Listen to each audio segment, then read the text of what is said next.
Evening sir. मेरा question था, normal सब लोगों के साथ होता है कि जैसे मेरे पास आज 25 लाख का कैपिटल है और मैं एक स्कूल में जॉब कर रहा हूँ, लगभग 30-40 थाउजेंड की सैलरी, लेकिन 2 साल से मैं मार्केट में ट्रेड करता हूँ, दो दो के ऑप्शन के लेके अब फुल टाइम ट्रेडिंग वो करना चाह रहा हूँ। ठीक है, तो मुझे लगभग 15 लाख के लॉसेज हुए थे अडानी सागर में, जनवरी के आसपास का था, 25 में 27 में। और पीछे भी कभी स्टॉक ऑफ मतलब ऑप्शन बाई करते थे, कभी स्टॉक्स लेते थे, तो मतलब काफी सारे लॉसेज। लेकिन पिछले 3-4 महीने से मैंने सब बंद करके और फिर बस बैंक निफ्टी के ईटीएफ लिए, हेज कर दिए, दूर दूर के ऑप्शन देखता रहा, क्योंकि मैं जॉब पे हूँ।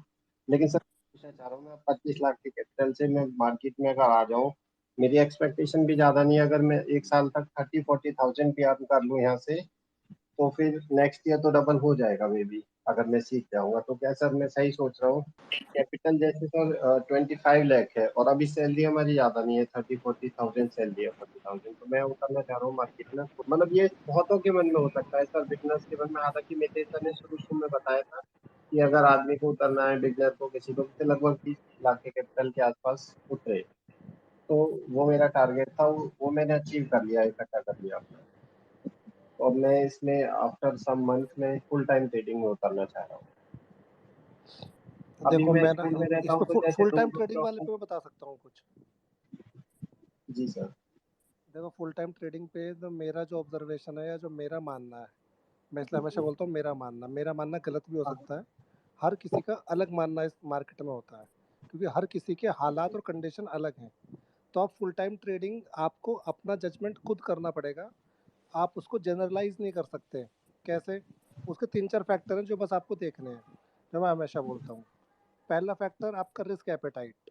मान लिया मैं हूँ, जी मेरे जी। ऊपर कोई डेट नहीं है, कोई लोन नहीं है, कोई ईएमआईज़ नहीं है। एक दूसरा पर्सन जिसके पास 4 ईएमआई चल रही है, घर की भी, गाड़ी की भी। तो उसको जॉब छोड़ने में और मुझे जॉब छोड़ के फुल टाइम करने में बहुत धरती आसमान का अंतर आ जाएगा। ठीक है? तो आपको नहीं अपना नहीं, असेसमेंट करना है कि मेरे ऊपर कितनी लायबिलिटीज़ है और वो मतलब लायबिलिटीज़ हमें कितने दिन की बहुत बची हैं। छोटे, बहुत छोटी फैमिली है, नॉर्मल छोटे शहर में रहते हैं, तो खर्चे हमारे लगभग 15 हजार में भी चल जाते हैं सर महीने के।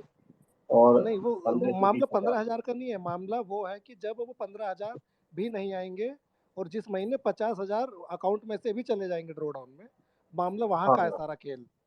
अच्छा तो वो अच्छा। आपको असेसमेंट करना पड़ेगा खुद से, हर आदमी को, मतलब जितने भी लोग सुन रहे हैं, ये जी। असेसमेंट सबको खुद करना है।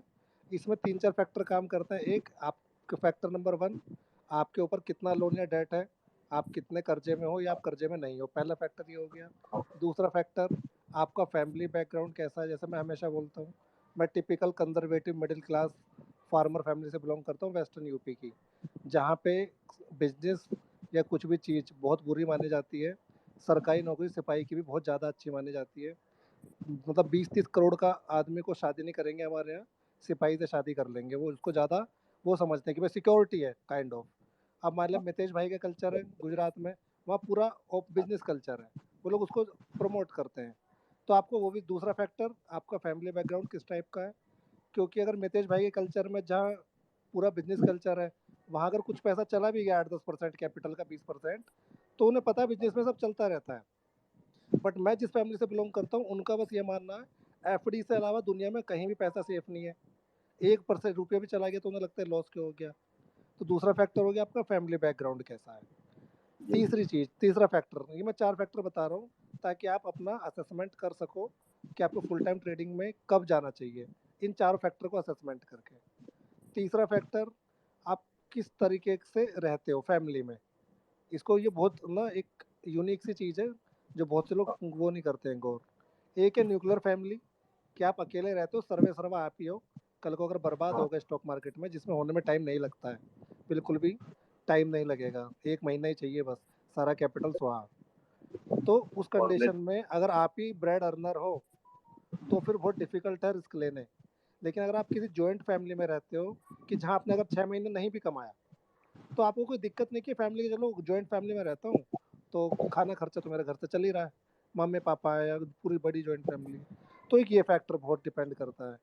क्योंकि शेयर मार्केट में आपको कम से कम, देखो, बड़ा आसान है कहना कि 3 महीने में आदमी सीख जाता है, 6 महीने में सीख जाता है। मेरा ऑब्जर्वेशन है कि ठीक ठाक सीखने में 3 साल चाहिए। जी। 3 साल में जाके आप सेल्फ डिपेंडेंट हो पाते हो कि हाँ, अब मैं यहाँ से पैसा बना सकता हूँ, तब आपको वो कॉन्फिडेंस आएगा। उससे पहले पैसा बन सकता है बट कॉन्फिडेंस नहीं बनेगा। 3 साल में 2-3 अच्छे ड्रॉ डाउन भी देख लोगे, मार्केट का अप एंड डाउन देख लोगे, तो फिर वो कॉन्फिडेंस आ जाएगा। तो सस्टेनेबिलिटी में अगर आप सोल ब्रेड अर्नर हो और आपको स्टॉक मार्केट से कमाई नहीं हो रही और आप इवन लॉस में जा रहे हो, तो आपका जो साइकोलॉजिकल जो लोड होगा ना आपके ऊपर, वो इतना बढ़ जाएगा कि वो आपके ट्रेडिंग को अफेक्ट करने लगेगा और आप गलत डिसीजन ट्रेडिंग में लेने लगोगे फटाफट रिकवरी के चक्कर में। तो ये फैक्टर आपको ज़रूर देखना है कि अगर 1 साल मैंने कोई पैसा नहीं कमाया, तो क्या मेरी फैमिली को कोई दिक्कत तो नहीं आएगी खाने-पीने की, एटलीस्ट मेरे बच्चों की ट्यूशन फीस, स्कूल फीस और वो सब चीज़ों में दिक्कत नहीं आनी चाहिए, ठीक है? और एक लास्ट फैक्टर, अब वो आपके ऊपर आता है आपके पर्सनल साइकोलॉजिकल लेवल पे। हर आदमी का हर आदमी इंडिविजुअलिटी में एकदम अलग है दुनिया में। कोई भी 2 आदमी सेम नहीं है, शक्लें भी नहीं मिलती हैं, ठीक है? तो अब आपका रिस्क एपेटाइट डर, देखो मुझे किसी आदमी को 20% रिस्क लेने में डर नहीं है इस मार्केट में। मितेश भाई 20% एक दिन में गिरता है सुबह और शाम तक उसको रिकवरी करके ऊपर कर देते हैं एक ही दिन के अंदर। तो उनका रिस्क एपेटाइट पर्सनल लेवल पे ऐसा है कि उनको 20% से भी डर नहीं लगता। मैं 10% में डर जाता हूँ। अब ये पर्सन टू पर्सन ये फैक्टर वेरी करता है कि आप अंदर से कितने स्ट्रांग हो। इन 4 फैक्टर पे आप अपने आप को तोल लो कि इन चारों फैक्टरों में मेरी क्या कंडीशंस है। उसके बाद आप डिसीजन लो, ठीक है? तो वो ज़्यादा बेटर डिसीजन होगा, आप जब अपने हालातों का जजमेंट करोगे। या फुल टाइम ट्रेडिंग के लिए कैपिटल का ये ज़रूरी नहीं कि 25 लाख हो, 1 करोड़ हो या 5 लाख से करो, उसका कोई रिक्वायरमेंट ही नहीं है।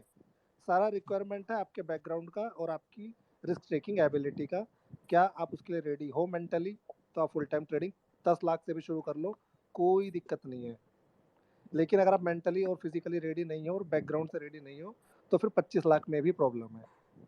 तो मेरा देखो क्राइटेरिया तो ये है। कपिल भाई मैं ना एक पॉइंट्स यहाँ पे ऐड करना चाहूंगा इसमें कि जो समझ लो कि आप फुल टाइम ट्रेडिंग ट्रेडिंग करना कब सोचोगे कि जब आप पास्ट में प्रॉफिटेबल हो तो ही सोचोगे फुल टाइम ट्रेडिंग हाँ, करना, बिल्कुल, नहीं तो कुछ ना कुछ सोचोगे ही मतलब नहीं, बराबर। 1 साल प्रॉफिटेबल तो तो रहें कम से कम पास्ट में 4 क्वार्टर। एक हाँ, हाँ, हाँ, चलो 1 साल रहे या 2 साल रहे, या 6 महीना भी रहे, लेकिन वो अगर लास्ट समझ लो कि वो 1 साल में आप प्रॉफिटेबल रहे हो, तो ऐसे तो दिन आए होंगे ना कि आपके लॉसेस भी हुए होंगे। तो वो टाइम पे आप फ्रस्ट्रेट हुए कि नहीं हुए वो भी डिपेंड करता है। अगर आप फ्रस्ट्रेट हो जाते हो लॉसेस देख के, तो आपका काम नहीं है फिर फुल टाइम ट्रेडिंग में। अगर आप चलो मान लो कि 25 लाख के कैपिटल से आप ट्रेड कर रहे हो और एक दिन में आपको लॉस हुआ था, समझ लो कि 1 लाख लॉस हुआ था, आपका रिएक्शन क्या रहता है कि चलो 1 लाख गया ना, मैं वापस लेके आ जाऊंगा। अगर आप वही पैसा विद इन 1 मंथ में या 2 मंथ में रिकवर किए करे हो, मतलब विदाउट आगे मतलब लॉसेस करके फर्दर, बार बार अगर मान लो कि ये चीज आपने रिपीट कर दी कि 25 का लॉस हुआ 24, फिर वापस करके आपने 26 भी करके दिए थे, फिर वापस समझ लो कि 26 से 25 हुआ, आप विदाउट फ्रस्ट्रेशन अगर उसको कवर कर ले तो आगे लॉस बढ़ाने के बजाय मतलब आप में क्या वो कॉन्फिडेंस बढ़ जाता है कि मार्केट मेरा पैसा लेके नहीं जाएगा। तो वो ये अगर इसमें आपके दिमाग में ऐसा कॉन्फिडेंस बैठ गया ना कि मेरे को अगर 2 लाख का भी लॉस हो गया ना, मैं वापस लेके आ जाऊंगा, मतलब बंदा फ्रस्ट्रेट नहीं होना चाहिए कि उसको, जब फ्रस्ट्रेट कब होगा कि जब उसको पता नहीं रहता कि मैं अब ये पैसा वापस कैसे कवर करूंगा, क्योंकि वो उसको समझ में नहीं आता है कि मार्केट से पैसे चले गए तो मैं कैसे पैसा रिकवर करूंगा। फिर वो क्या टिप्स के चक्कर में जाता है, वो सब के चक्कर, दूसरों को पूछता है कि भाई मैं क्या करना चाहिए मुझे। ये सब ख्याल अपने मन में नहीं आने चाहिए, खुद ही डिसीजन लेके और जो बंदा कवर करता है ना पास्ट में, वही बंदा फुल टाइम ट्रेडर बन जाएगा, क्योंकि डिसीजन तो फुल टाइम होने के बाद उसको खुद ही लेना है, दूसरे पे डिपेंड रहना ही नहीं है उसको। जी अभी सर। मेरे मेरे पास्ट में देखो मैंने लॉसेस भी किए थे, फिर बाद में कवर भी किया था। अभी अभी मेरा देखो, मैं फुल टाइम ट्रेडिंग बनने के पहले का मतलब मेरा केस बोलता हूँ कि मैंने स्टार्टिंग है ना 45 लाख से चालू किया था सीधा। मैंने मेरा जो एक्स्ट्रा घर था वो मैंने सेल कर दिया था, उसमें जो पैसे आए थे मार्केट में मैंने 45 लाख डाले थे। मैंने 1 मंथ में ऑप्शन सेल करके 45 का 72 पे पहुंच गया था। वो टाइम अलग था 2017 में, 16-17 में, क्योंकि वो टाइम पे स्पान मार्जिन पे हम पोजीशन कैरी कर सकते थे।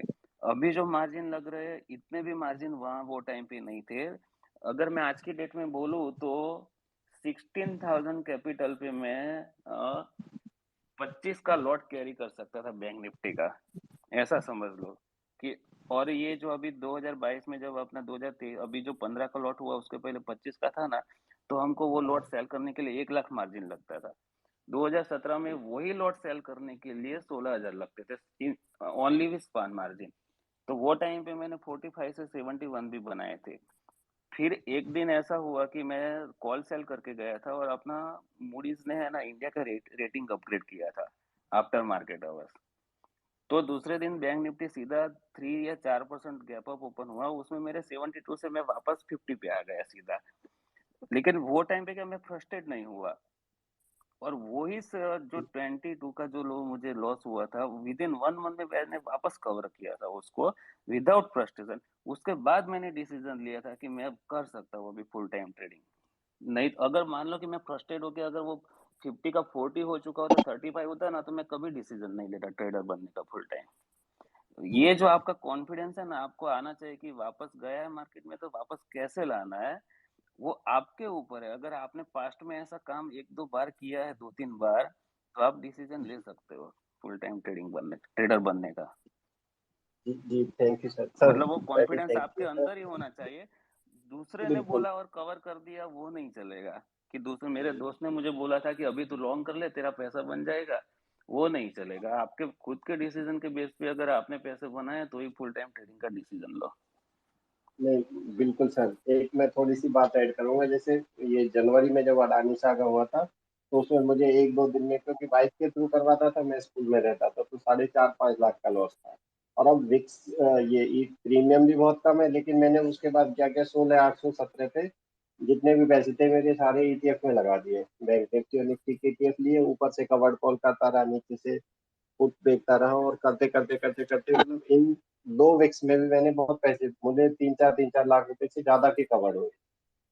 तो जो आप कह रहे हैं ना कॉन्फिडेंस आता है, मतलब इसी वजह से आया कि मैं लॉस कवर कर सकता हूँ, तो जब मैं स्कूल में रहते कर लूंगा, तो अगर मैं फुल टाइम उतरूंगा तो शायद मैं और बेटर कर लूंगा।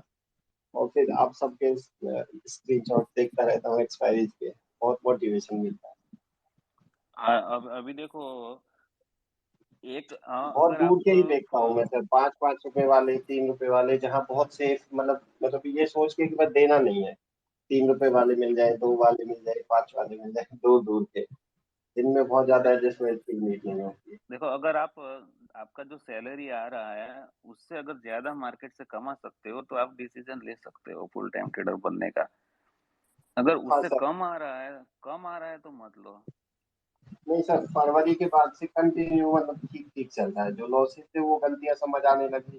फिर आप जैसे सब लोगों के देखता रहा, तो मतलब एक समझ आया कि हाँ भाई, लॉस को कट करना है, स्टॉप लॉस लगाना है। तो फिर अब एक कम्युनिटी सी मिली, तो फिर यहाँ वी राजा सर भी है, 2 बार मेरी उनसे बात हुई, तो उन्होंने बहुत सिखाया मुझे। मैं थैंक यू बोलूंगा सबके सामने वी राजा सर को भी, क्योंकि बहुत ठीक है, उन्होंने, लेकिन उनका ये था कि वो हाँ रिस्क, हाँ बोलो।